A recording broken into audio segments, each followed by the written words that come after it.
Hello there! So you have been working hard and you are wondering how to go to the next level. First, let's start by asking yourself a few questions. Do you feel ready to level up? Has your teacher told you that you are ready?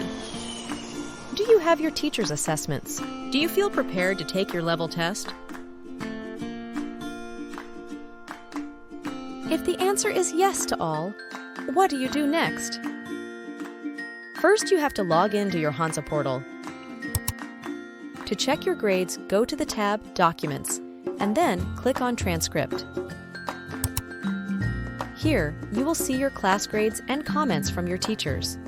When your teacher thinks you are ready, you will see the comment, Should level up. If your teacher says you should level up, then go to the Test tab and click Level Test. Then, you will search for your level and click Go to Test.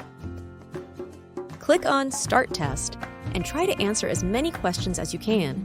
Please remember, you are only allowed to attempt each level test once every 7 days. Good luck! Once you finish, check your results.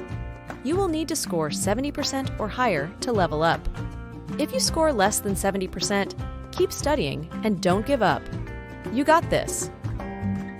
Remember, to level up, you need first, your teacher's approval. Second, your level test on the Hansa portal. This is done during class. If you are ready to level up, email info@hansacanada.com or go to the reception in person. It is not automatic. They will check your profile and records and adjust your level. So now you are ready to go to class and enjoy learning languages. If you have any questions, please feel free to contact us at info@hansacanada.com. We will be happy to help you.